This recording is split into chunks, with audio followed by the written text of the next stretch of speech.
Então, nós vamos começar o nosso estudo bíblico dessa quarta-feira, 28 de maio de 2025. O mês está acabando, semana que vem já será junho, já estamos no meio do ano, está passando muito rapidamente.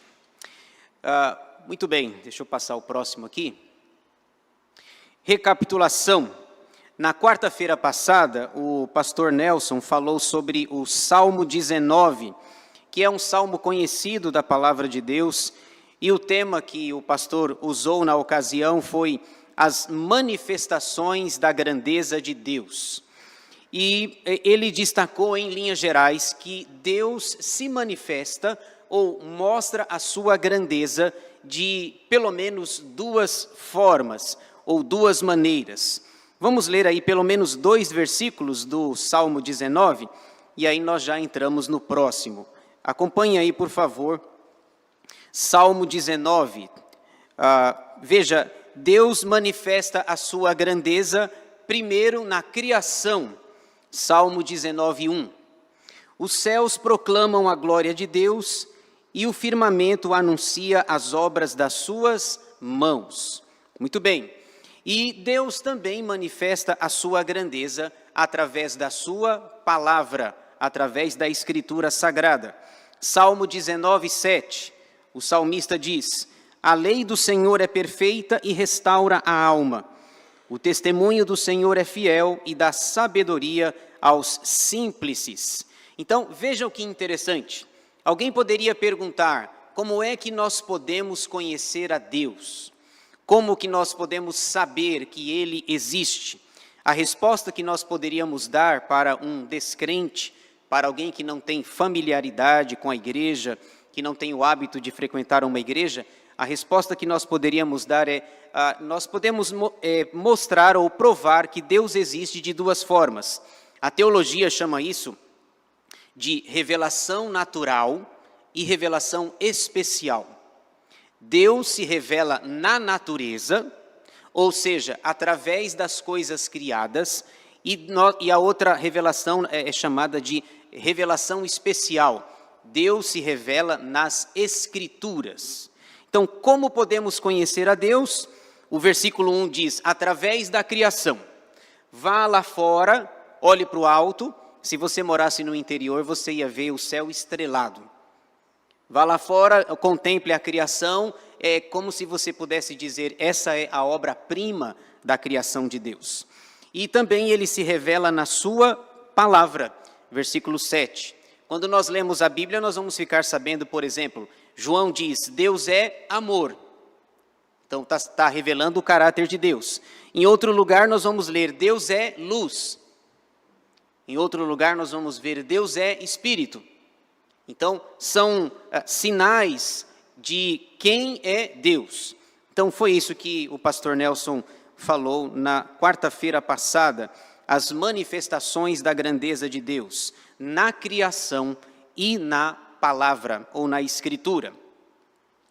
Muito bem, hoje nós vamos estudar os Salmos 20 e 21.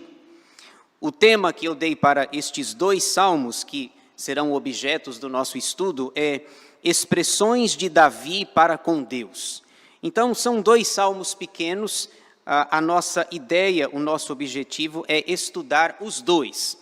Eu não quis avançar para o Salmo 22, porque ele é grande, ele é extenso, e ele é um salmo messiânico, e nós teríamos muita coisa para falar dele. Então, o Salmo 22 nós gastaríamos bastante tempo. Talvez o pastor vá falar semana que vem só sobre o Salmo 22, de tão precioso que ele é.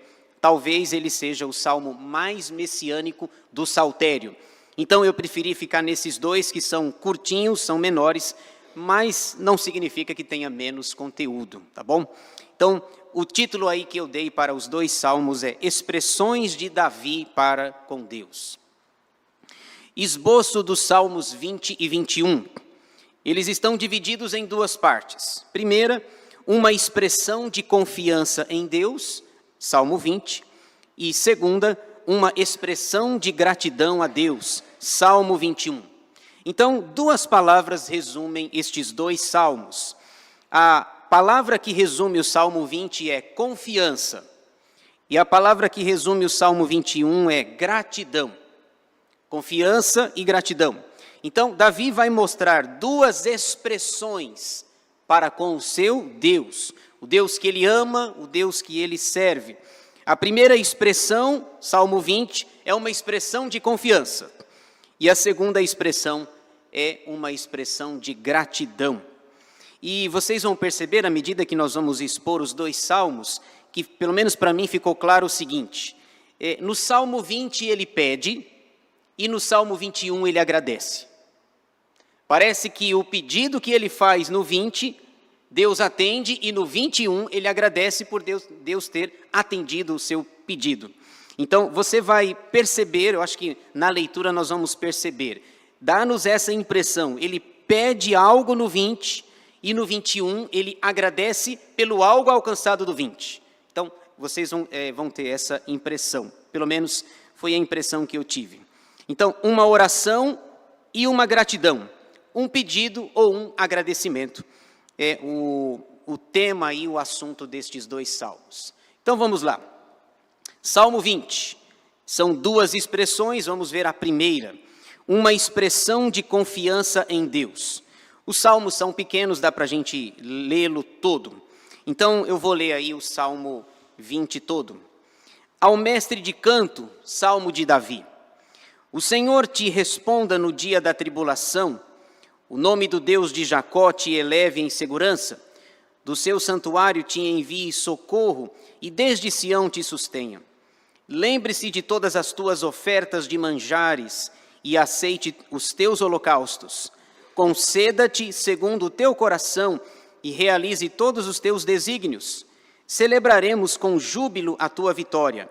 E em nome do nosso Deus hastearemos pendões. Satisfaça o Senhor a todos os teus votos. Agora, sei que o Senhor salva o seu ungido. Ele lhe responderá do seu santo céu, com a vitoriosa força de sua destra. Uns confiam em carros, outros em cavalos. Nós, porém, nos gloriaremos em o nome do Senhor nosso Deus. Eles se encurvam e caem. Nós, porém, nos levantamos e nos mantemos de pé. Ó Senhor, dá vitória ao Rei. Responde-nos quando clamarmos. Amém. Então, observem aí que a palavra-chave do Salmo 20 é confiança. Confiança.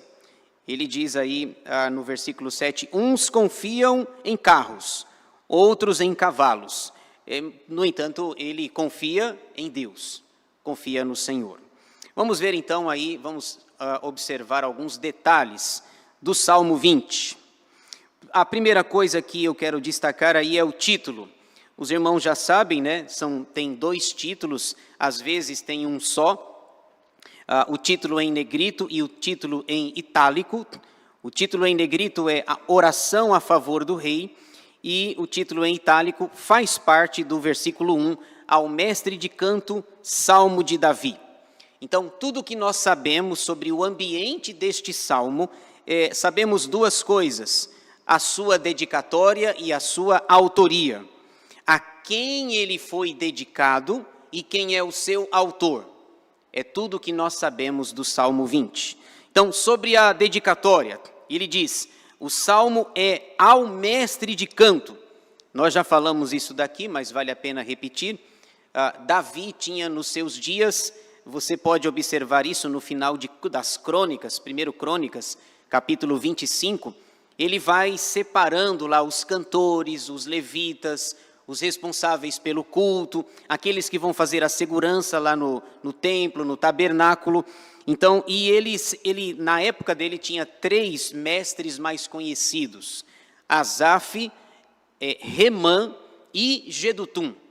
São os 3 mais conhecidos. Então, o salmo, o cântico é dirigido para um deles, Asaf, Remã ou Jedutum.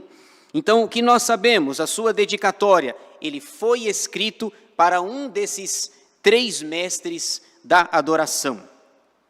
E a segunda coisa que nós sabemos é a sua autoria. Salmo de Davi. São 150 salmos. E cerca da metade, arredondando, é de Davi.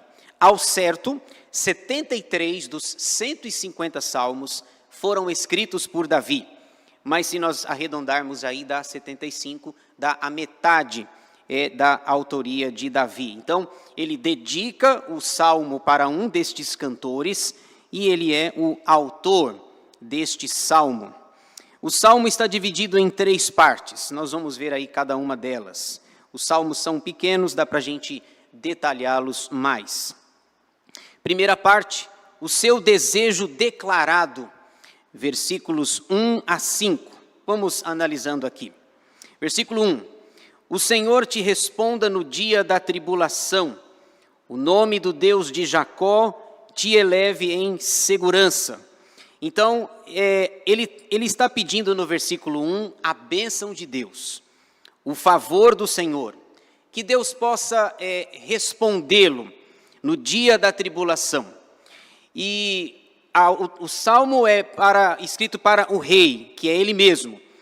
E nós sabemos quão atribulada foi a vida de Davi. Quantas lutas, quantas dificuldades, foge daqui, foge dali. Historicamente falando, Davi ficou pelo menos 10 anos fugindo de Saul. 10 anos. Com um detalhe, com um agravante. Diz o texto lá em Reis que o seu pai já era idoso naquela época. Então, quando ele fugia, ele tinha que levar o pai e a mãe, porque Saul poderia prendê-los, ameaçar, alguma coisa dessa natureza. Então, ele está pedindo, o Senhor te responda no dia da tribulação. Ele sabe o que é tribulação, sabe o que é luta, aflição, dores, ele sabe. E também ele pede, o nome do Deus de Jacó te eleve em segurança. Essa palavra Senhor aí no versículo 1, ele está pedindo ao Deus da aliança. Essa confiança que ele tem é no Deus do pacto, no Deus da aliança. O mesmo Deus que apareceu para Moisés lá em Êxodo 3, no episódio da sarça ardente. Quando Moisés viu a sarça que estava queimando, mas não se consumia. Moisés pergunta o nome de Deus, Deus responde, diz que eu sou. Pois Moisés pergunta mais uma vez e Deus diz assim, eu sou o que sou. Então é a esse Deus do pacto, da aliança, que Davi mostra a sua confiança. Versículo 2. Do seu santuário te envie socorro, e desde Sião te sustenha. Ele pede socorro para Deus. Essa palavra socorro nos faz lembrar de outro salmo, né? Coloquei ali, né? Salmo 121. Lembra lá? Eleva os olhos para os montes. De onde me virá o socorro? O meu socorro vem do Senhor que fez os céus e a terra. Então, é a mesma palavra usada aqui no Salmo 20 e que também será usada no Salmo 121, do santuário. E Sião aqui é o monte, é o local onde o templo será construído por Salomão, seu filho. Versículo 3. Lembre-se de todas as tuas ofertas de manjares e aceite os teus holocaustos. Ele está falando aqui sobre o culto, a maneira como os irmãos lá do Antigo Testamento cultuavam e adoravam a Deus. Através de ofertas, de holocaustos, de animais que eram mortos. Por exemplo, nós temos lá o livro de Levítico, que às vezes a gente nem gosta muito de ler e tem dificuldade de entender quando resolve ler. Sacrifício por isso, sacrifício por aquilo. Então ele está lembrando de como que o povo da antiga aliança, os irmãos veterotestamentários, adoravam a Deus. Lembre-se o Senhor das ofertas de manjares que são feitas e dos holocaustos que são oferecidos. Versículo 4. Conceda-te segundo o teu coração e realize todos os teus desígnios. Versículo 5. Celebraremos com júbilo a tua vitória e em nome do nosso Deus hastearemos pendões. Satisfaça o Senhor a todos os teus votos. Eu destaco duas palavras aqui no versículo 5. A primeira é pendões e a segunda é votos. Pendão, todo mundo sabe o que é um pendão? Um pendão é uma bandeira, certo? Então nós hastearemos pendões ou bandeiras, que é um símbolo de vitória. A gente até vê nos desenhos animados, quando alguém vinha com a bandeira branca, lembra? Quando ele vinha com a bandeira branca, ele tá dizendo que quer paz, ele não quer brigar, até porque não tem condição bélica, não tem arma para isso. Então, nós hastearemos bandeiras para celebrar, é o que ele está dizendo no versículo 5, a vitória do Senhor. Outra palavra que ele coloca aí é votos. Votos. Esse é um assunto que, geralmente, nós nos esquecemos com o passar do tempo, não é verdade? Nós fazemos tantos votos, compromissos, voto no casamento, voto na igreja, e depois, quando dá errado, parece que a gente se esquece dos votos que fizemos. Eu coloquei ali também uma referência, Eclesiastes 5, versículos 4 e 5.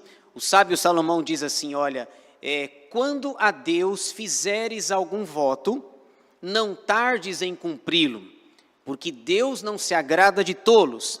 Aí lá no versículo 5, Eclesiastes 5, 5, ele diz, melhor é que não votes, do que votes e não cumpras. Então, é a questão da seriedade dos nossos votos para com Deus. Voto de fidelidade, votos de aliança, e Davi está dizendo assim, olha, eu vou hastear os pendões, as bandeiras, e vou cumprir os meus votos. Muito bem. Agora, segunda parte. Do Salmo, a sua convicção pessoal, versículos 6 a 8, a sua convicção pessoal. Versículo 6, agora sei que o Senhor salva o seu ungido, ele lhe responderá do seu santo céu, com a vitoriosa força de sua destra.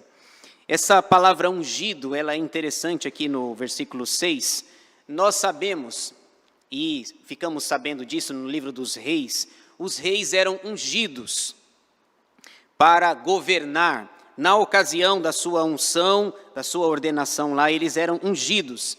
Então, Samuel ungiu Saul, Samuel depois ungiu Davi, depois o profeta Natã e o sacerdote Zadok ungiram Salomão, o terceiro rei de Israel. Então, essa palavra ungido, ela é bastante interessante aqui. Davi tem uma convicção, ele tem uma convicção, Deus salva aquele que ele ungiu. Nós até usamos uma expressão assim, né? Que nós não podemos tocar no ungido do Senhor, né? Não fale mal do ungido do Senhor. Se o pastor está falando alguma heresia, alguma besteira, não fale mal dele, afinal de contas, ele é o ungido do Senhor. Bom, não é nesse sentido aí que o texto fala. Quando o texto fala que não é para tocar no ungido do Senhor, é que Davi está dizendo assim, olha, eu não vou matar aquele a quem Deus ungiu, que é, no caso, o rei Saul. Em última análise, essa palavra ungido, o Senhor Jesus era o ungido de Deus. A palavra ungido, quer dizer, ele é o Cristo. Ele é o ungido do Senhor. Veja lá, por exemplo, Jesus usa essa palavra lá em Lucas 4. Obrigado, Evaldo. Mateus 10, 42. Jesus diz que aquele que der um copo de água a um destes pequeninos não ficará sem recompensa. Está lá em Mateus 10, 42. Obrigado, Evaldo. Se eu não errei a referência, é Mateus 10, 42. Muito bem, veja só, Lucas 4, versículos 16 a 21. Jesus fala que ele é ungido. Então, Davi fala no versículo 6 que ele é ungido do Senhor. Mas em último caso, em última análise, Jesus é um ungido de Deus por excelência. E ele mesmo vai falar isso. Jesus estava uma vez numa sinagoga e ele diz exatamente essa expressão. Veja só, Lucas 4, versículos 16 a 21. Indo para Nazaré, onde fora criado, entrou num sábado na sinagoga, segundo o seu costume, e levantou-se para ler. Então, lhe deram o livro do profeta Isaías, e abrindo o livro, achou o lugar onde estava escrito: o Espírito do Senhor está sobre mim, pelo que me ungiu. Olha a palavra aí, está vendo? Pelo que me ungiu para evangelizar os pobres, enviou-me para proclamar libertação aos cativos e restauração da vista aos cegos, para pôr em liberdade os oprimidos e apregoar o ano aceitável do Senhor. Tendo fechado o livro, devolveu ao assistente e sentou-se. E todos na sinagoga tinham os olhos fitos nele. Então, passou Jesus a dizer-lhe: hoje se cumpriu a escritura que acabais de ouvir. Irmãos, o que Jesus está dizendo aqui é um escândalo para eles. Já pensou? Alguém deu a oportunidade para Jesus falar. Pega o rolo aí, abre, começa a ler. E ele começa. E o trecho que ele está lendo era o trecho de Isaías 61. O Espírito do Senhor está sobre mim. É uma profecia lá do Antigo Testamento, de Isaías capítulo 61. E aí Jesus pega o rolo e diz assim, olha, ele começa a ler, fecha o livro, senta, está todo mundo olhando para ele para ver o que ele vai dizer. E ele diz, pois é, esse texto aqui sou eu. Peraí, como assim?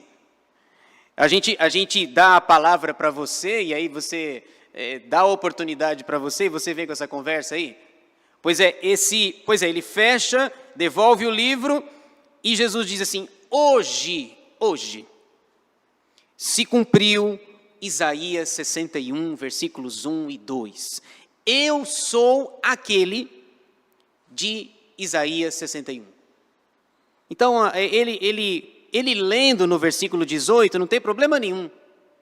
Porque eles estão ouvindo, né? Eles estão ouvindo e dizendo, poxa, quem vai fazer isso é o Messias. Quando ele vier, ele vai fazer isso.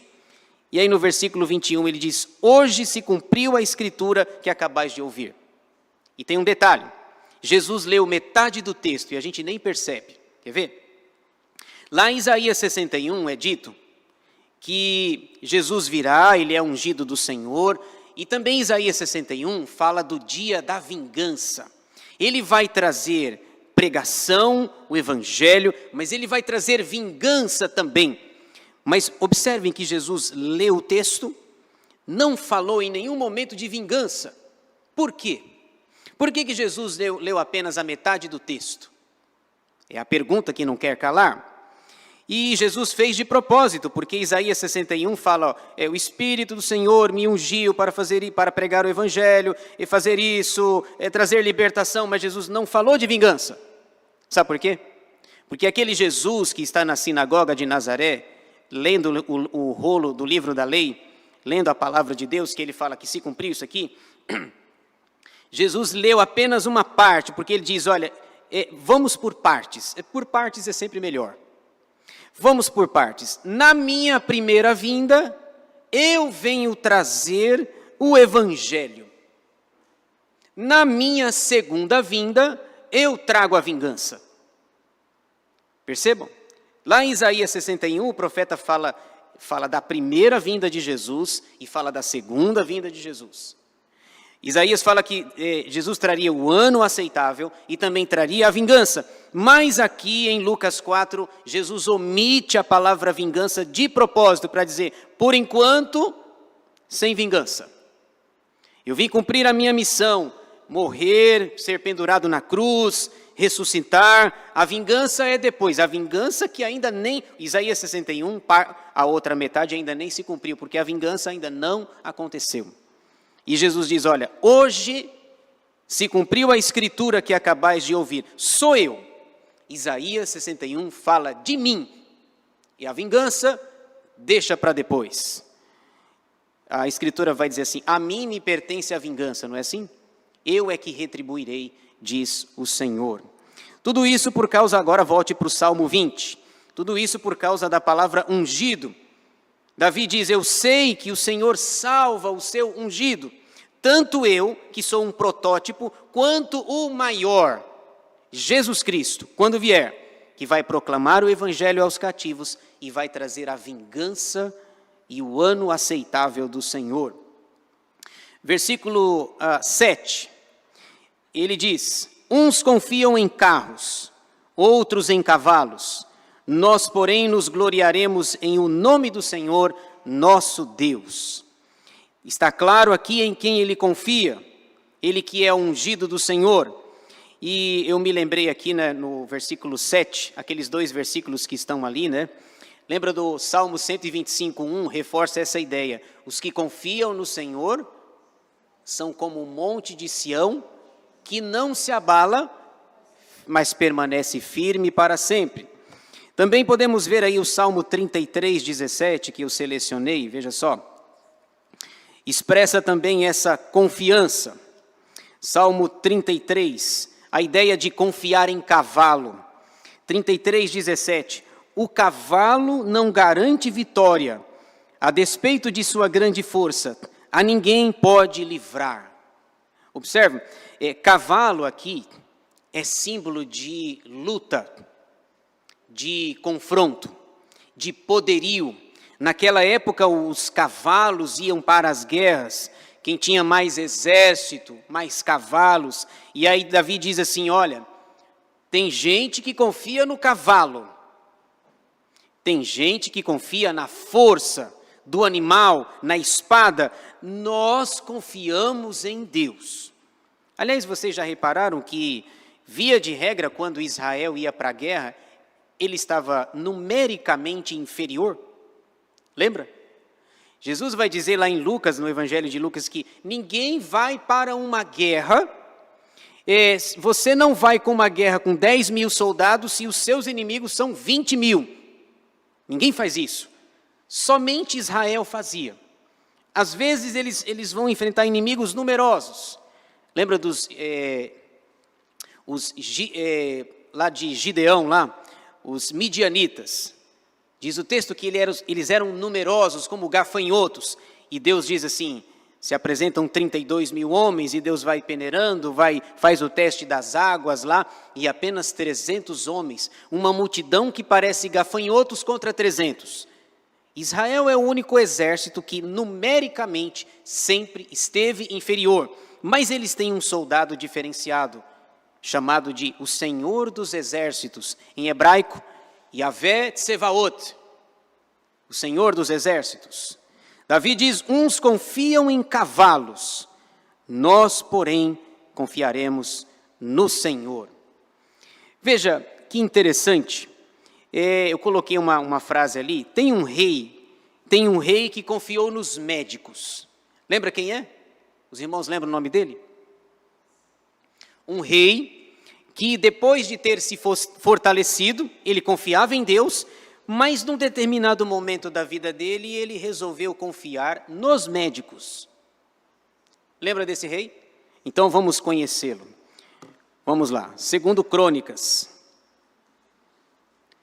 Tem gente que confia em cavalo, Davi diz, tem gente que confia em médico, mas eu confio no Senhor, disse Davi.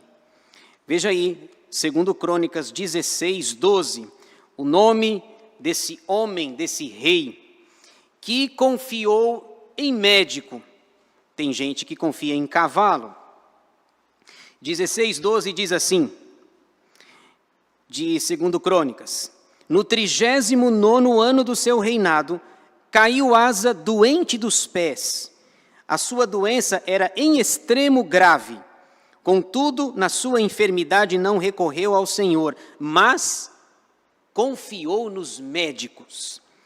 Irmãos, e Asa tem uma trajetória bonita.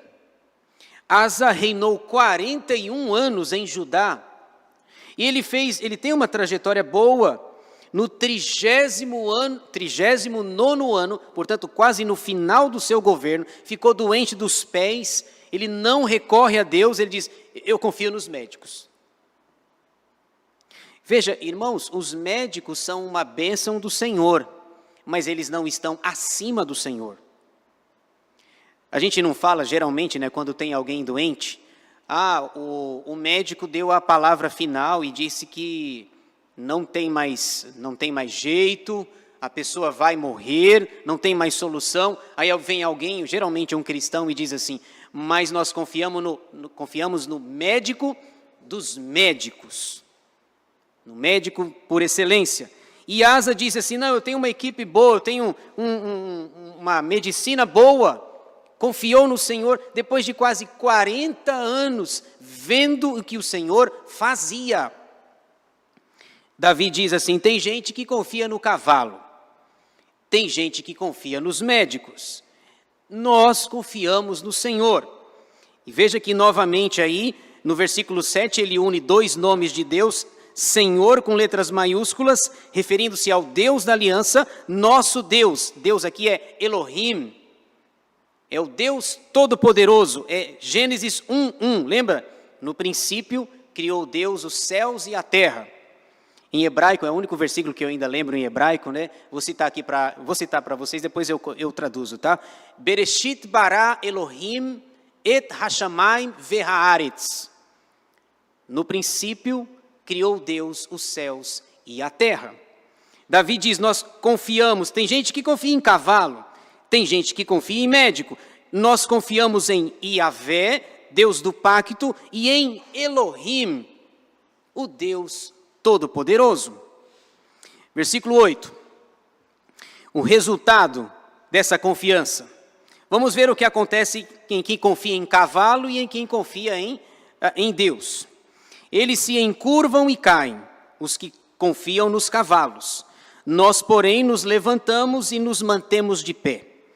E ele termina no versículo 9 o seu pedido final. Veja só: ó Senhor, dá vitória ao rei, responde-nos quando clamarmos. Ele era rei, Davi era um homem de guerra, e o pedido dele é: dá vitória. Lembra que eu falei lá no início? Parece que ele pede no Salmo 20 e Deus atende no 21. Um pedido e um agradecimento. Agora a gente vai ver que parece que o pedido que ele faz, e o pedido é: dá vitória ao rei, que sou eu, que é ele mesmo. E no versículo 21, ele vai agradecer a Deus, porque parece que Deus deu a vitória que ele estava pedindo.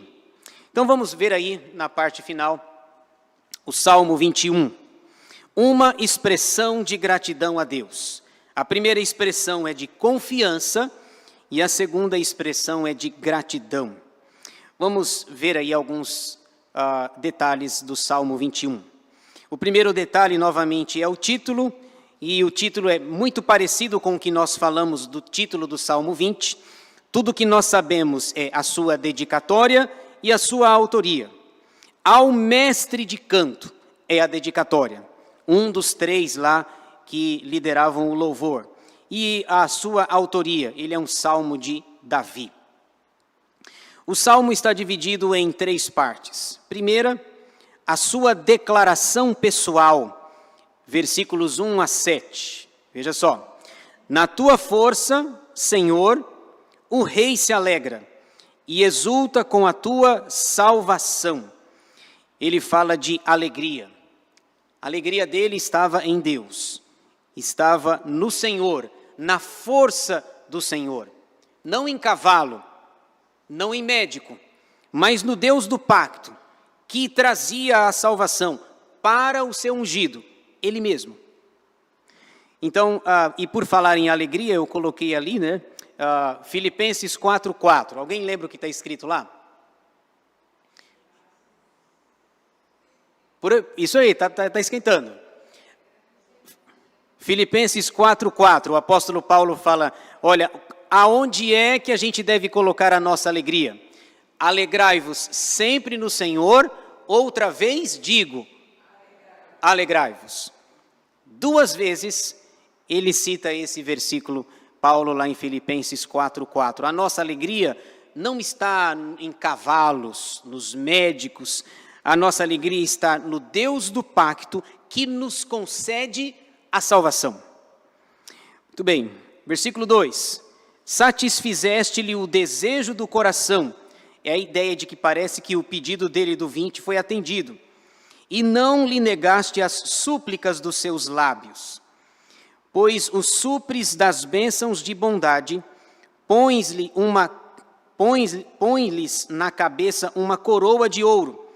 Ele te pediu vida, e tu lhe a deste. Sim, longevidade para todo o sempre. Essa ideia de longevidade aqui, né? Ninguém vive para todo sempre, certo? Quando ele diz assim, ele pediu vida, o Senhor deu, pediu longevidade para sempre, não é que ele vai viver eternamente. Longevidade na Bíblia é viver bem, é viver na presença do Senhor, é viver dias felizes. Quer ver? O quinto mandamento, lá do Êxodo 20, honra teu pai e tua mãe, para que te vá bem e sejas de longa vida sobre a terra que o Senhor teu Deus te dá. Qual é a ideia da longevidade?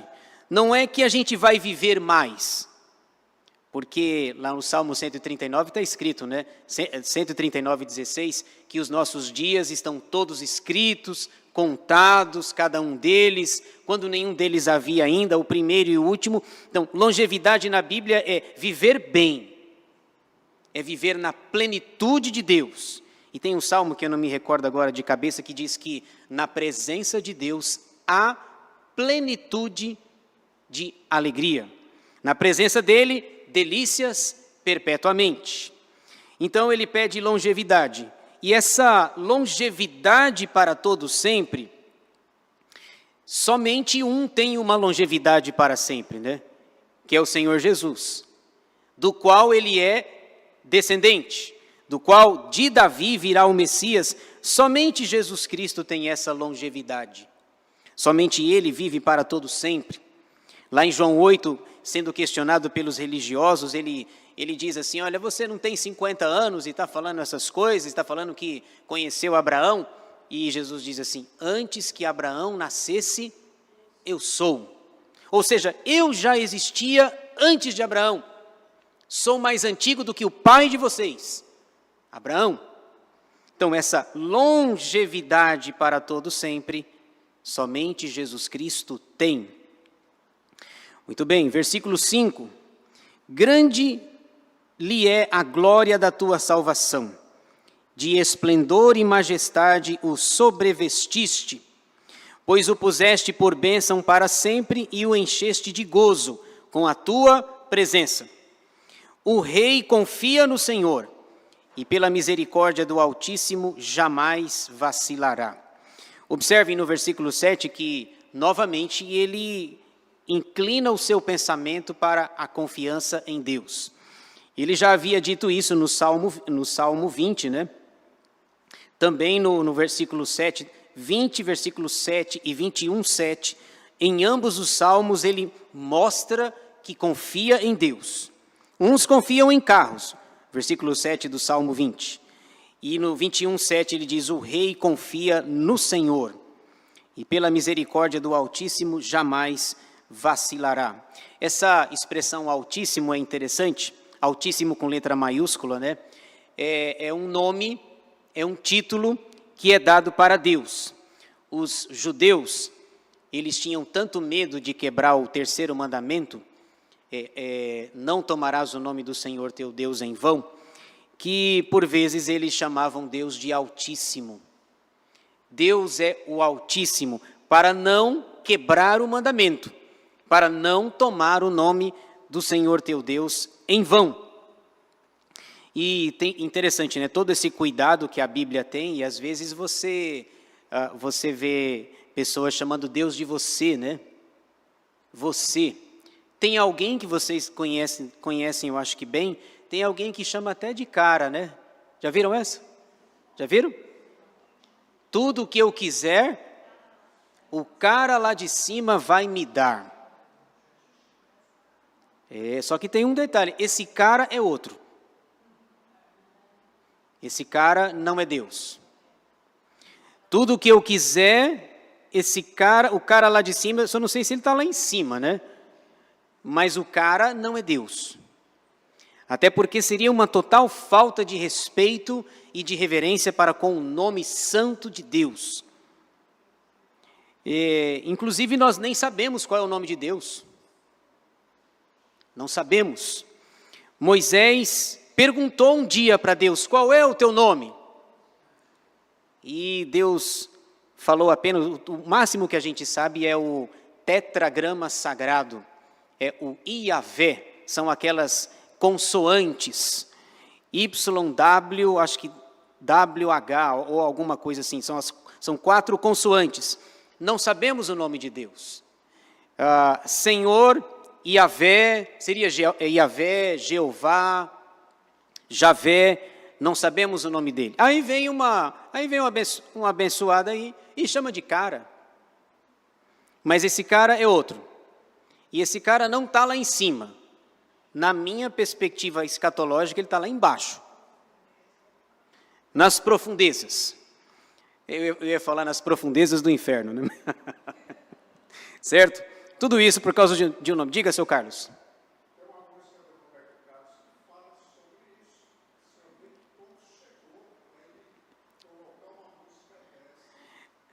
O seu Carlos está lembrando da música do Roberto Carlos, né? Esse cara sou eu.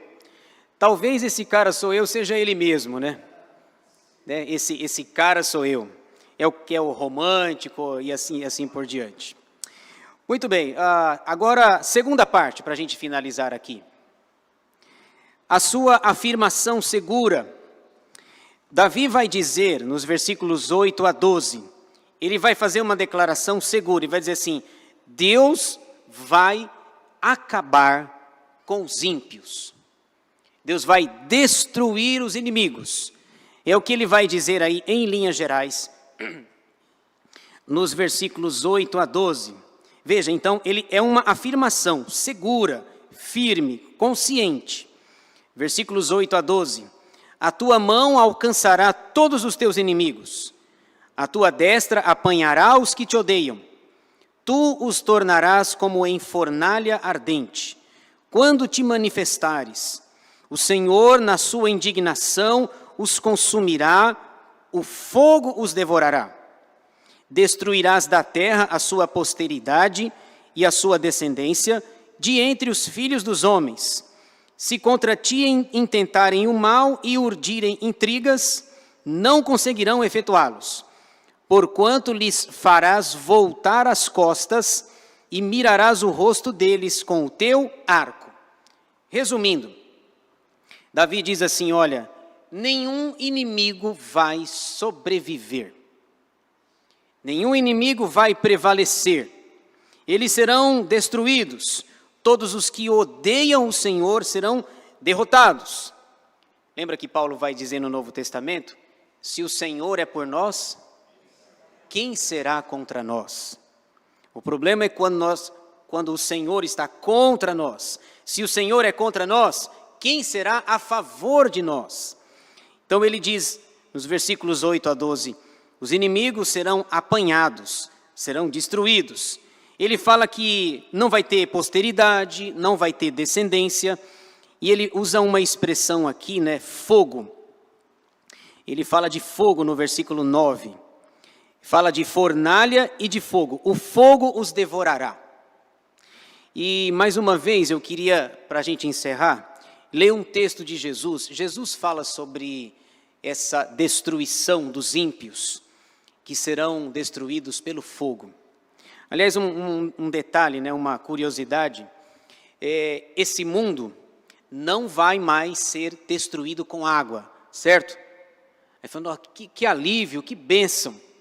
O mundo não vai ser mais destruído com água, não vai. Você pode ter enchente, pode ter uma quantidade exagerada de água, mas não vai ser destruído com água, porque ele falou isso para Noé, lembra? Lá em Gênesis ele colocou o arco-íris, e todas as vezes que aparece o arco-íris é Deus lembrando que eu tenho um pacto, eu tenho uma aliança com o meu povo. É bem verdade que tem um movimento aí que usa o arco-íris de uma forma errada, inapropriada. O arco-íris não é para aquilo. O arco-íris é para toda vez que chove. Já pensou quantos anos já não se passaram desde que Noé viveu na terra.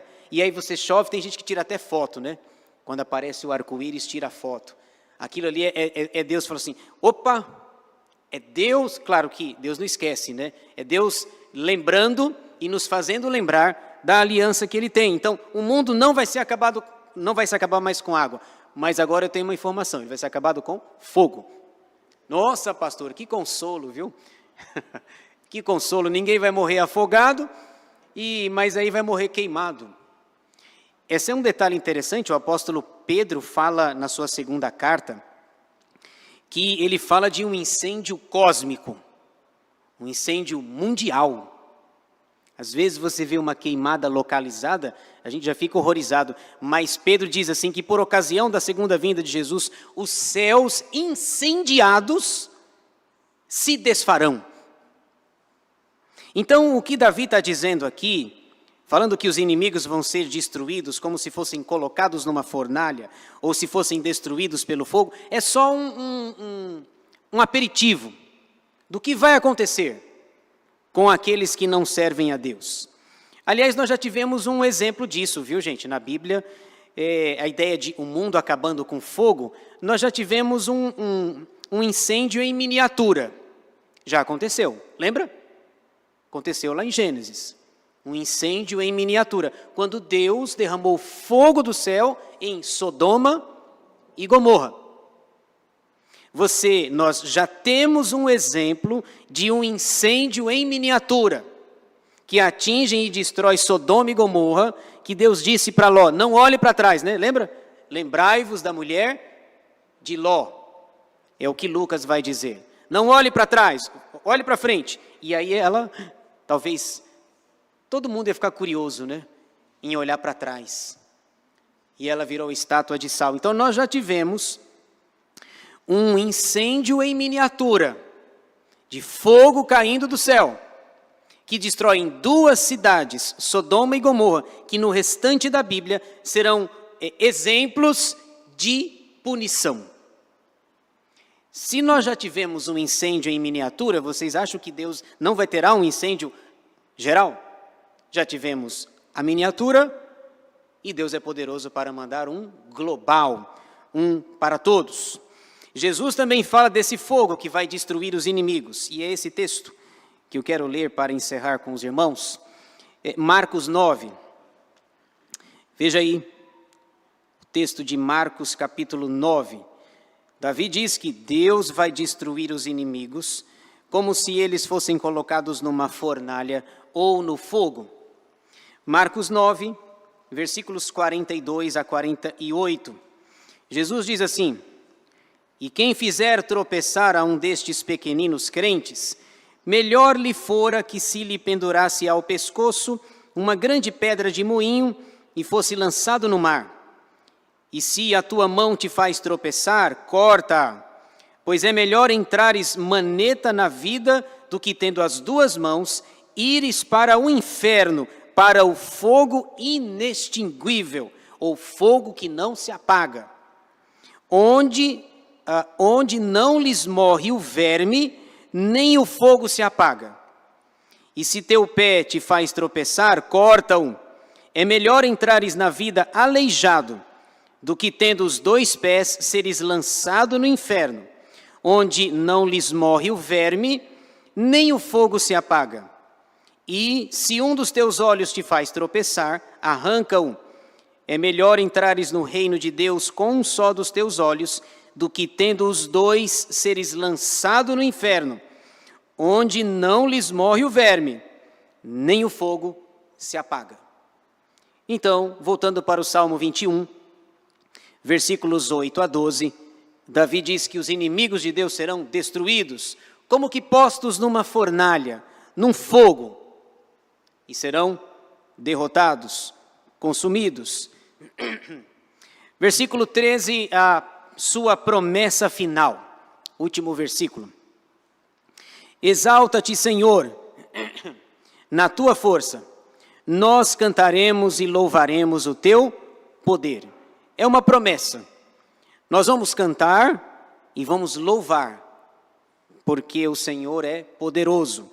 Ele pede no último versículo do Salmo 20, Senhor, dá vitória ao rei. É um pedido, lembra? Pede no 20, agradece no 21. E ele, já que ele está agradecendo, uma das formas de agradecer é cantar. Nós cantaremos e louvaremos o teu poder.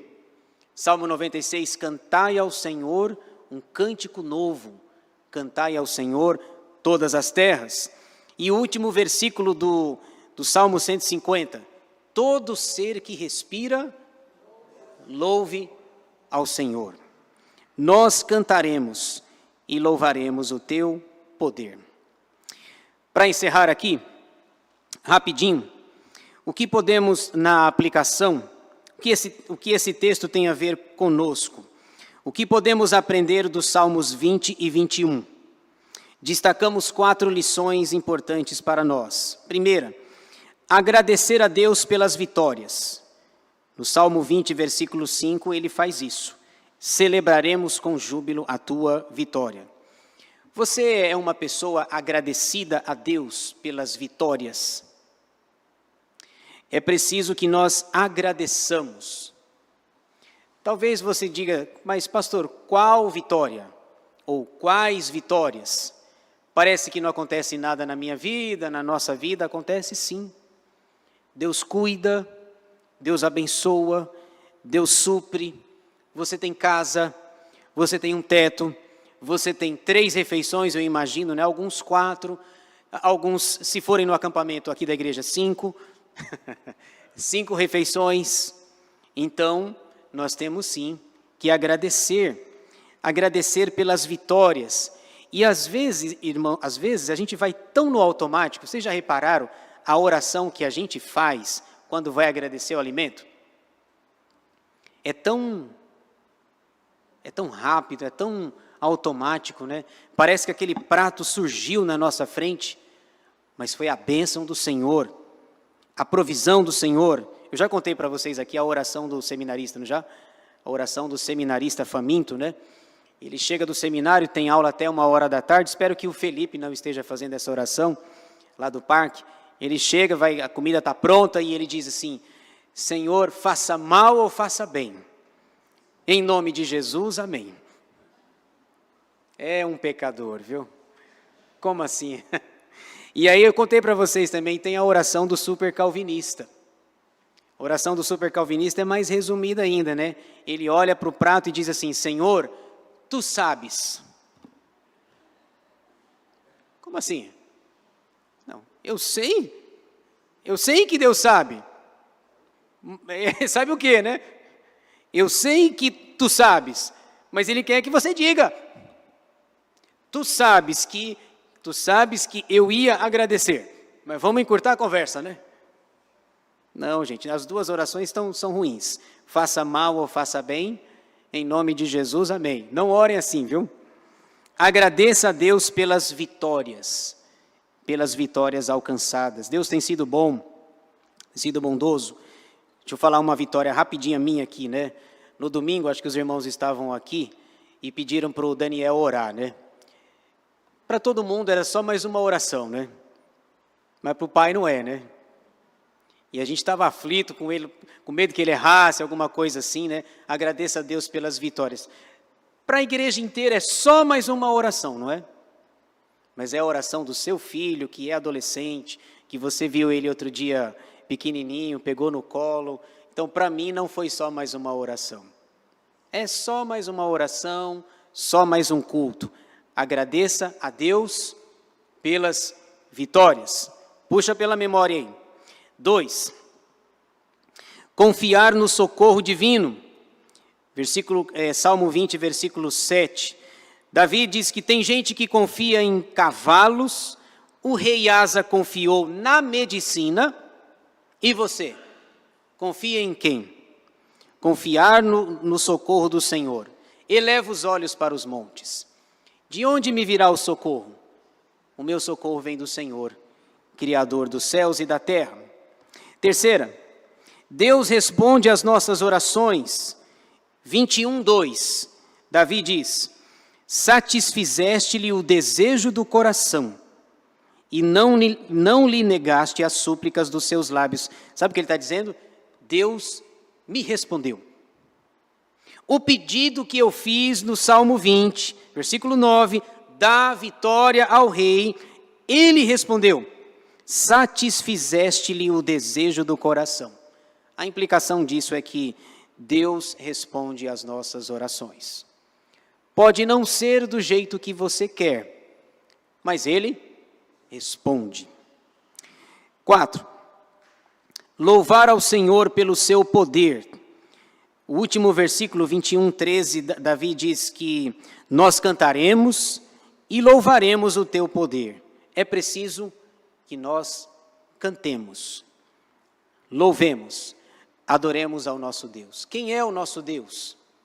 Ele é o Senhor, Ele é o soberano, Ele é o Criador de todas as coisas, sustentador, mantenedor, Ele é poderoso, Ele é o Senhor da aliança, Ele é o nosso Deus. Louve ao Senhor, todo ser que respira, louve ao Senhor. Salmo 150, versículo 6. É isso. Salmos 20 e 21. Expressões de Davi para com Deus. No Salmo 20, uma expressão de confiança. No Salmo 21, uma expressão de gratidão a Deus. Alguma pergunta, algum comentário? Seu Carlos.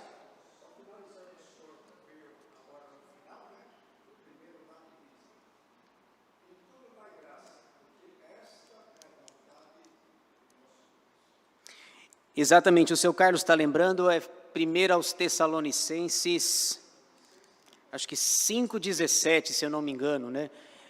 17 ou 18, alguma coisa assim. Em tudo dai graças, porque esta é a vontade de Deus em Cristo Jesus para convosco.